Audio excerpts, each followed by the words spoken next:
পৃথিবীর বুকে সবচাইতে দামি সম্পর্কের নাম কি? সন্তান, মা বাবা, ঠিক আছে। আর সবচাইতে মায়া ভালোবাসার সম্পর্ক যদি ধরতে হয়, সবচাইতে দামি সম্পর্ক যদি ধরতে হয়, সেটা হচ্ছে স্বামী স্ত্রী। এবার আপনারা বলেন, সম্পর্ক কি গরু ছাগলের ভিতরে হয় নাকি মানুষের ভিতরে? আপনার একটা আওয়াজ দিলে আমি খুশি হব।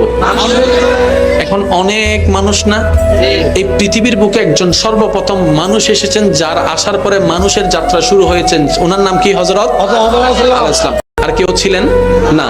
এরপর ওনার একজন সাথী হয়েছেন, উনি কি ওটার বোন? না। হাওয়া আলাইহিস সালাম কি বোন? মা, মেয়ে কি? তাহলে পৃথিবীর সর্বপ্রথম মানব হযরত আদম এবং হাওয়া, ওনাদের যে সম্পর্কটা আল্লাহ দান করেছেন, এটা মা ছেলে নয়, ভাই বোন নয়, স্বামী স্ত্রী। তার মানে পৃথিবীর বুকে আল্লাহ তাআলা সম্পর্কের সূচনা করেছেন স্বামী স্ত্রী দিয়ে। এবার আপনি চলে গেলেন কবরে, কবরওয়ালার সাথে দুনিয়ার ওয়ালার কোনো সম্পর্ক? ভাই ভাই, ভাই বোন, স্বামী স্ত্রী, সন্তান ছেচু নাই। এবার যখন আপনি জান্নাতে যাবেন, সেখানে আপনি স্বামী থাকবেন, আপনার স্ত্রী থাকবে যদি আল্লাহ দয়া করেন।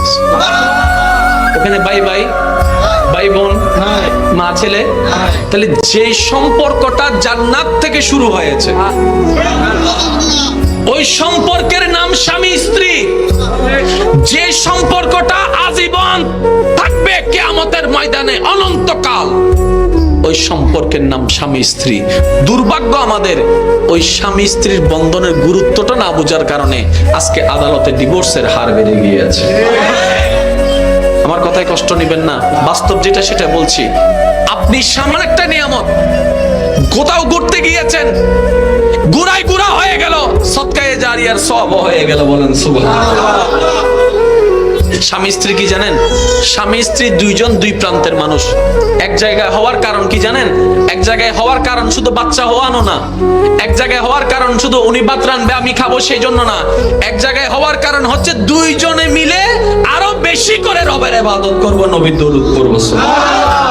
এটা তো আমাদের মিসিং হয়ে গেছে। কথা বলেন না রে ভাই? আচ্ছা, কখনো কি হয়েছে স্বামী স্ত্রী একসাথে তাহাজ্জুদ পড়া?